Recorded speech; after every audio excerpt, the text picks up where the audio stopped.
Greetings and salutations, folks, and welcome back to Mean Streets, where it's kind of interesting in regards to the mystery of this game, because instead of going from, like, the outside in, we're more or less going from the inside out and then back in again, because, like, we start with the mystery in regards to Carl Linsky's death, and from Carl Linsky, we discover Project Overlord, and then from Project Overlord, we're moving out. We know what to do, what Project Overlord is supposed to do. We know how to stop it. We need to find 8 key cards with 8 passcodes and load them up into some mainframe computer where we don't know where that is. And we also don't know where the key cards are because they are kept on these 8 scientists. So we're going from Carl Linsky into the project and then expanding back out to the scientists themselves. But I was just thinking about it. I don't know how well this game kind of like goes over what the individual scientists did in comparison to the project. Because the way the story is set up, which the story is actually it's not that bad. It doesn't have the same gravitas that Overseer does. But it's actually pretty decently written story. But it's set up so that, like, each member of the team, each scientist, was doing something different for the benefit of Project Overlord. And I believe it does set up what Cal Davis was doing. I forget what Carl Linsky was doing specifically himself. But Cal Davis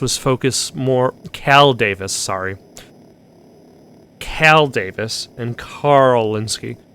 Cal was focused more on human behavior. But I do find myself Cal was in human behavior. There was the two-headed mutant. He was focused on the computer architecture. So maybe it's also because I haven't actually found all of the 8 scientists. Although I believe Ron Morgan would have been one of those 8, since he did have the red key card and the red password, and it's somewhat unclear as to what he actually did in the group project, whether he just kind of showed up and got partial credit just for being there. But let's talk to this guy. This is Jorge Valdez. The Jorge Valdez home is located in a tract housing project in Oakland. He comes to the door, and I notice he's still wearing his security badge from MTC.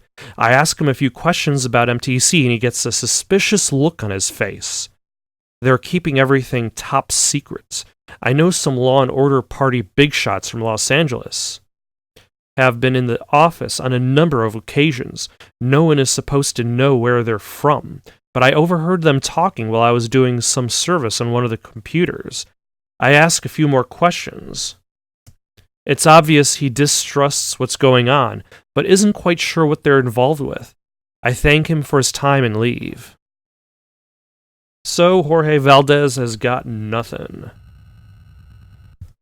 And I suppose that would be expected. I mean, considering the size of the cast of characters in this game, not everybody is going to have something. Not everybody is going to have some FaceTime, some model to represent themselves. Considering the fact that each person, at the very least, seemed to have photographic reference, that would definitely limit, or at the very least, as a game designer, depending on your budget, you'd probably want to limit as to how many people you really need. Like, do you really need an image for Jorge Valdez if you can kind of, like, if he doesn't provide anything to the plot? If he's just there to kind of fill up the world. Let's see if Brenda Perry has anything to say. Brenda Perry's home is a small but elegant 2-story house set slightly back from the street. The lawn has just been cut and there are fresh flowers in a pot in the porch. Brenda Perry answers the door I ask a few questions, but she quickly informs me that she just started at MTC about 6 weeks ago and really doesn't understand all that goes on right now. I ask her to call me if she hears of anything that is odd or peculiar and leave. Alright, so those are 2 dead ends. But it appears that Steve Clements, the investigating officer of Carl Linsky's death, does in fact know a few people. So let's go pay him a visit. Oh yeah, I remember Steve Clements now. Him and his hat drooped over his right eye so that he can't see from it. Alright, tell me about Greg Call. You're not too popular around here. The chief has told us we're not supposed to give out information on this case to anyone, and your name was specifically mentioned.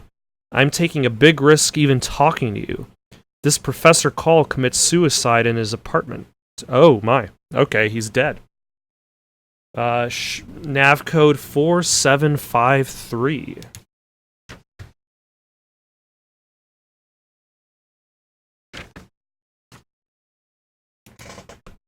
Shoots himself with a .38, looks open and shut. But I'm starting to get suspicious about all the suicides.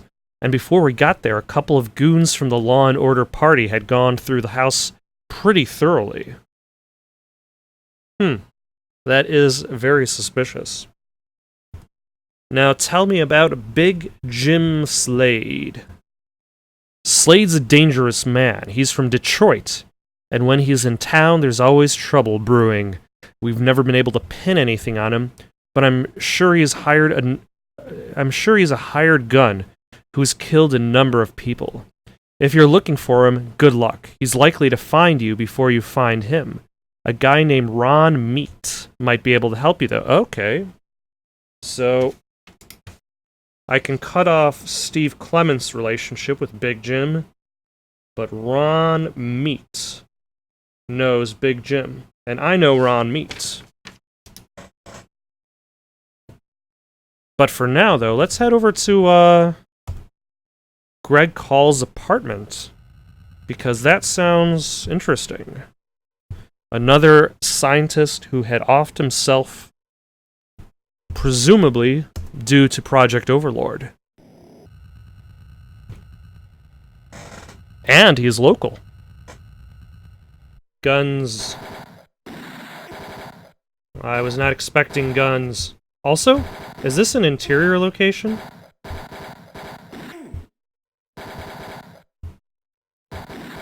And it would be nice if their fire rate was not quite so high.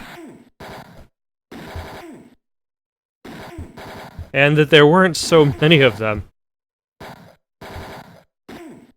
There we go.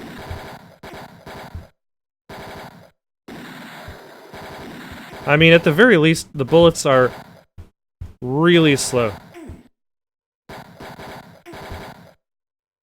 Because otherwise, this would be mostly impossible.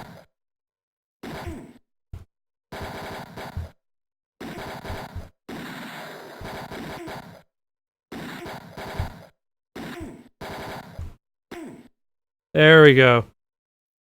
Still have bullets left. Greg Call's... Oh, there's nothing in Greg Call's apartment.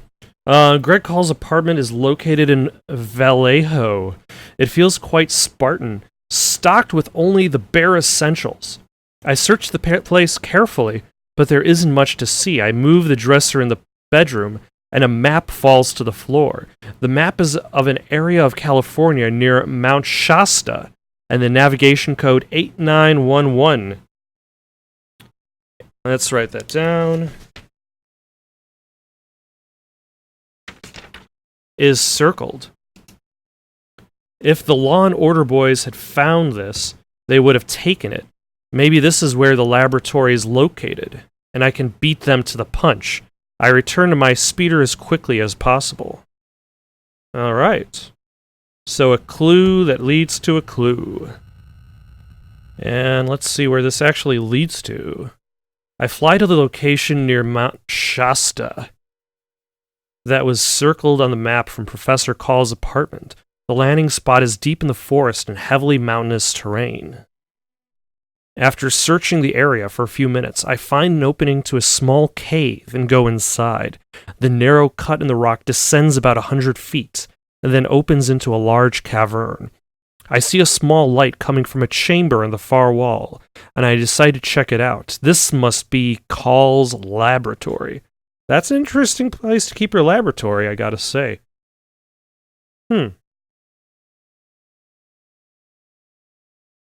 So he's got a robot, some computers, whatever that is on the left. Standard office work desk. The drawer's probably locked, and I don't have a key. Like before, I'm going to try to do this without the walkthrough's guide, but and then afterwards see what I missed. Also, I need to remember to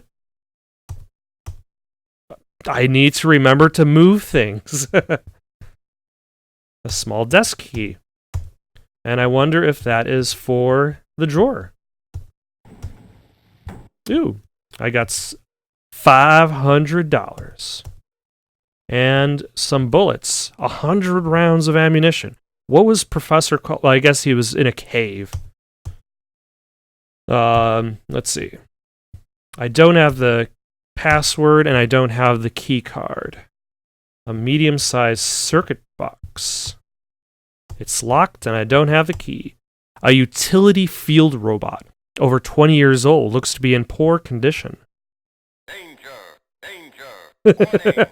Danger!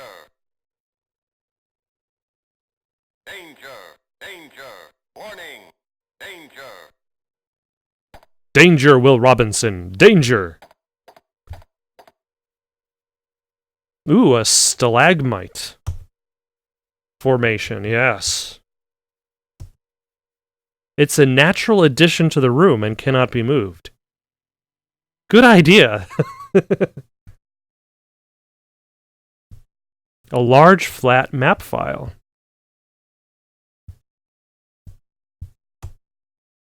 Get serious. You can't possibly pick that up. What is Oh, okay. Map of California, navigation code circled 1700. The Lost Dutchman Diamond Mine. Okay.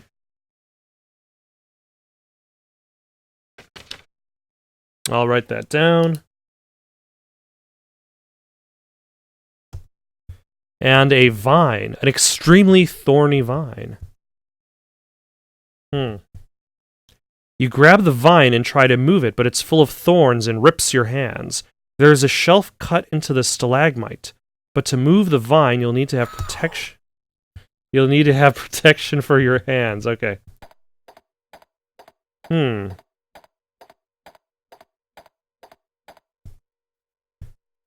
protective containment system was designed for working with toxic chemicals and has two mechanical arms for handling material inside the containment area. One of the rubber seals is damaged.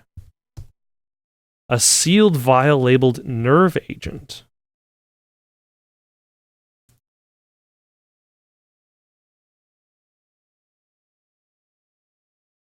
Using the mechanical arms, you try to grab the vial, but knock it over instead.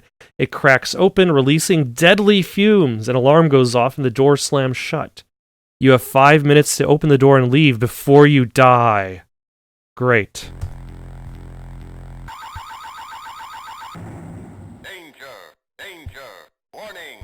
Danger! Okay. There's the circuit box key.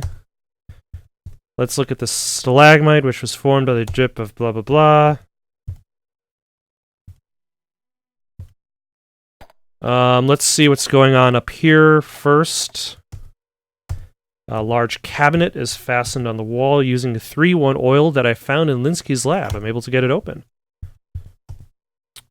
And I've got some diamonds.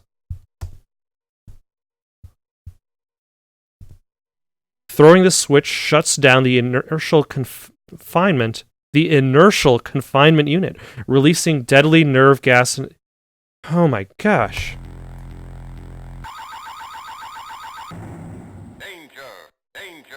Warning! Jeez. Danger! Everything in this room is out to kill you.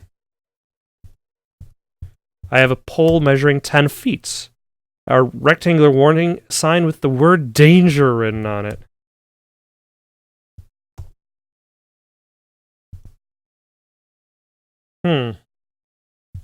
Can't I use my 10-foot pole to reach it?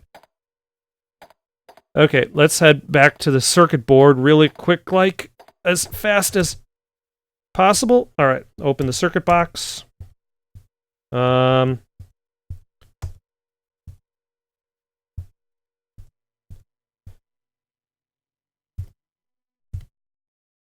Okay, so that cleared up the laser grid on the left. Plutonium unit, inertial confinement unit. Your suggestion sounds a bit demented.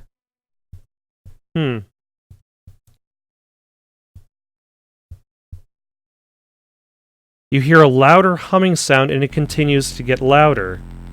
Great.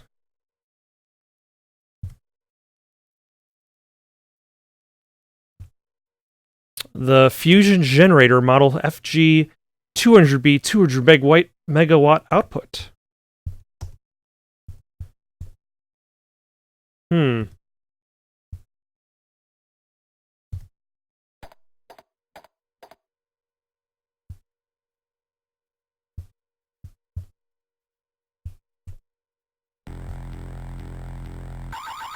Oh, that just sent the nerve gas again. Danger!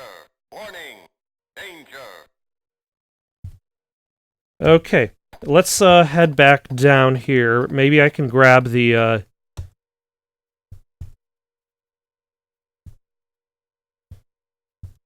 something. Oh, reveals a push button. And it opens the door. Let's get out of here, and then look and see if I missed something. Because I could probably just come back.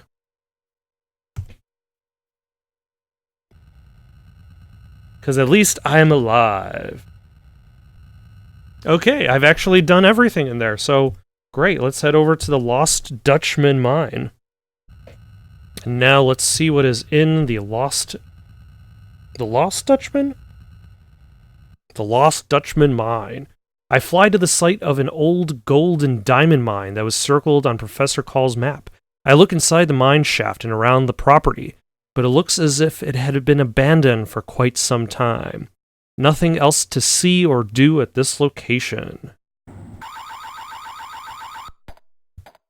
And, of course, the alarm... It's interesting how the alarm sets itself. And the rat cages also reset itself, too. Just because I left. But, walking out of...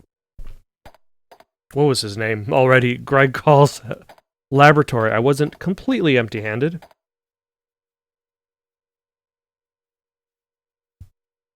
No, we want to look at the cage. You use the 10-foot pole found in the cave and drag the box toward you through the bars. The box contains the orange pass card and some money. Excellent. So now I can use his computer. And also I'll have that pass card for the purposes of shutting down the mainframe.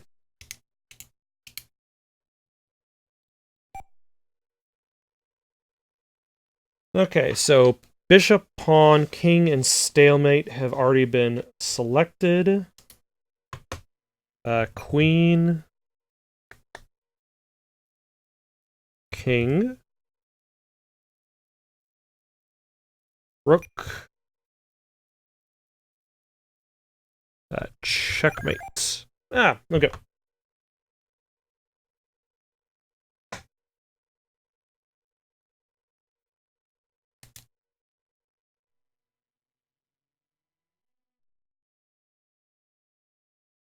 Alright, orange is checkmate. So I actually have 4 of the cards and 5 of the passwords, but no location for the mainframe computer.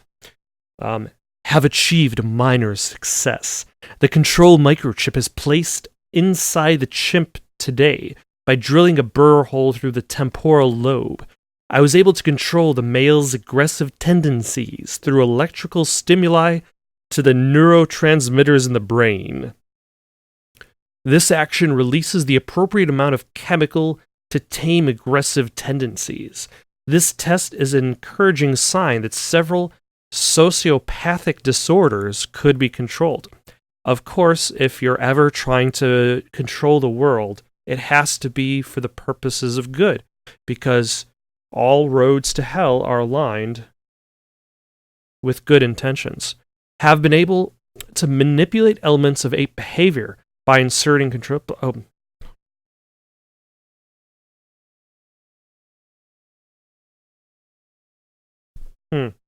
I think I just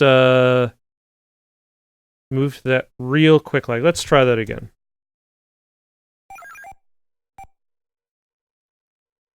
It just looked like I was kind of going through the same information. So that's more or less why I skipped ahead. Oh yeah, because it says have been able to manipulate elements of ape behavior by inserting control chip in the hippocampus ridge of the brain. By using stimulated electrical brain impulses, I've been able to control the physical movements of the animal. Control area number 3. Insertion of microchip into the optical cortex allows me to control visual images to the brain. Electrical pulses of pleasure and pain produced corresponding behavior in subject. Minor setback. Subject was given a painful visual stimuli. The visuals must have been too intense. This action caused a massive seizure and gave the subject a berry aneurysm. The exploded blood vessel in the brain killed subject almost instantaneously. I have been instructed to try several experiments on the chimps, all of which have resulted in total brain control, death, or permanent brain damage. What do they really intend to use this for? If you don't know what your employers are doing with the technology you're building, that is a bit of a fishy subject. Instructions given now are to test the procedure on a human. I don't believe they are using this system for legitimate purposes. There is something devious in their request. Of course there is something devious in their request. I told them I will have no part in further testing of this control system. I feel they have not told me the truth about how they intend to use this device. Of course they have not. Anytime that a corporation is like, hey, can you get this ape? Can you get this chimp to do what we tell it to do through technology? And then you're like, sure. And then it's like, oh, can you get this ape to do what we want due to technology? And then you're like, oh, I guess. And they're like, can you get this human to do what we want through technology? Like, he's a scientist. He can figure out what's going on. But let's go to Ron Meat, find out about this Big Jim Slade. Oh, no, I don't just put in the number. Okay, where is Ron Meat? Ron Meat is 4525. And let's talk to Ron Meat, who I believe was introduced as a weird-looking guy. Oh yeah, Cyclops guy. Alright. Tell me about Big Jim Slade. I saw him a week ago throwing money around like it grew on trees. He said he's been real busy lately, and that means people are getting bumped off. I don't know where he is now, but if I hear something, I'll let you know. Thanks. This is especially kind of him because I think I beat him up earlier. And to talk to Peter Dull again because he knows about Bosworth Clark. And he also is trying to use his psychic powers to negotiate the stock market, is what I can assume is what his hand is doing. Yes, I've written several insurance policies for Dr. Clark. He's quite eccentric. His laboratory is in Death Valley. He works with satellites and says the reception is much better in the desert. Try nav code 9932. Now for Bosworth Clark's home in the desert, where the satellite reception is greatest. Must be the housekeeper's day off. Looks like a cyclone ripped through Clark's lab, and it might be funny if it weren't for the fact that there's a man lying in a pool of blood on the floor, dead as a rock. Okay. This is interesting. I guess, like before, I'm going to take a walk around, see if I find everything, and then take a look if I miss something. It would be nice if that circuit didn't make so many spark noises. A large wooden table is lying on its side.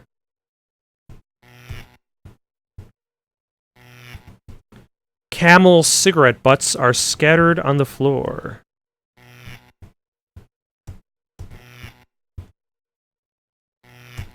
A matchbook from the Big Surf Hotel. Nav code 5162 in Los Angeles, California. So, Big Surf Hotel 5162. Okay. The list is titled Caged Rats, and it includes the names of top civic, political, and business leaders in the state. The list is a metaphorical list. Glass from a broken bottle is scattered all over the floor. I now have broken glass for some reason. Let's see, the cabinet. Let's try to open it. This doesn't open, but a door might.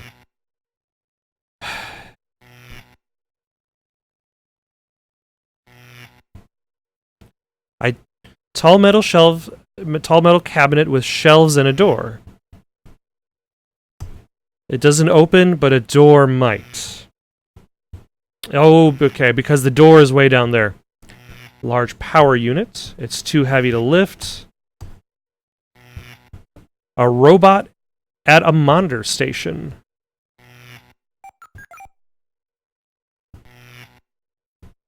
That seemed very useful. It's locked, and I do not have the key. I guess we probably should address the dead body in the room. A control panel, which is short-circuiting.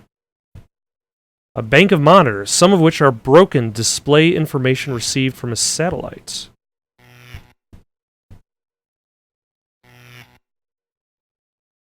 I don't know what that did. The drawer is locked, and of course, I do not have the key. And that one requires his card and passcode. The man lies sprawled on the floor. His eyes are wide and bulging. The body is cold, but not quite stiff. He probably died within the last 18 hours. I find a thin steel cord around his throat. Looks like a pro's work. An artificial leather wallet with stitching. Opening the wallet, you see an ID card with the name Bosworth Clark. $50 in assorted denominations. That sounds terrible. Okay, but stealing from a dead man is not a real class act.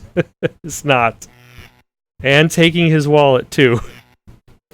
Small black appointment book. One of the pages is dog-eared. Miscellaneous notations. The marked page says, call Frank Shimming. So, Frank Shimming, the president of Gideon Enterprises, knows Bosworth Clark. Or Bosworth Clark knows Frank Shimming. Let's look at this chair. An office-style chair. And this calendar from the year 2033. Upon moving the calendar, you see a compartment behind it. 50 shares of stock worth $500.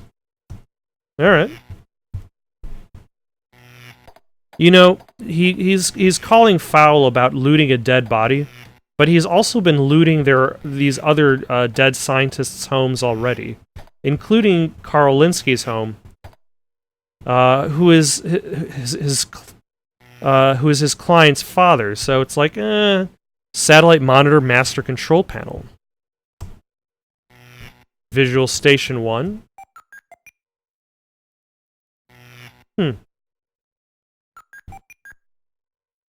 Interesting. Blueprints of a high-frequency relay satellite.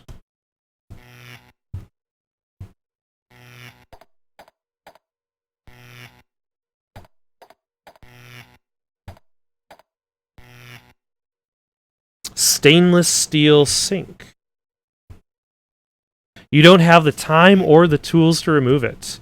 A standard insulated cabinet. We've got gloves. What did I need gloves for? I needed gloves in order to affect the vines in Greg Call's lab.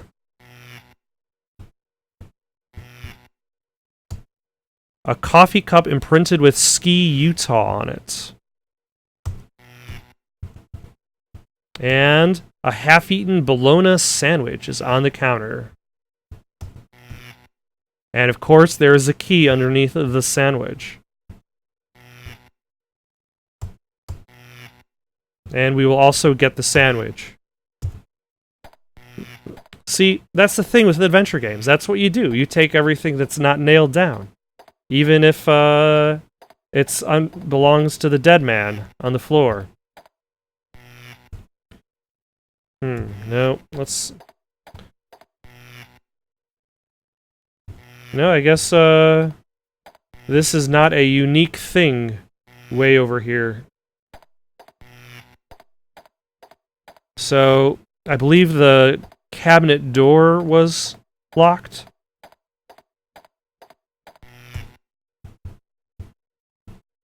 It's locked, and I do not have the key, so... Let's check if there was a lock I missed over here. You touch the panel and it sends 50,000 volts of electricity through your body. The end. Great. Alright, I'm just gonna hopefully have all the items in just a second. Okay, so I was right to go to the panel. I was wrong to move the panel. I need to look at the panel, which allows me to look at the drawer, which has the data. Various computer listings of satellite transmission data, none of which makes sense to you. And to see if I missed anything... Okay, seems that I've made a mistake that kind of breaks things. I'm supposed to move the broken glass instead of get the broken glass. Because that reveals a key. If you don't move the broken glass, you don't get the key. And then when you get the key, then you're able to go to this drawer over here and open it. But because I picked up the broken glass, the key did not appear. So, bug? Logic error? Got a satellite transmitter. And a canister. With some stocks and bonds. Street value, $1,500. Now I'll just do everything I just did twice for a third time. Now that I have acquired said key that I was not able to do before. Thank you for watching. Questions, comments, recommendations for something to play next? comment down below or send it on over to itsoundedgoodonpaper@gmail.com. That's itsoundedgoodonpaper@gmail.com. So long for now.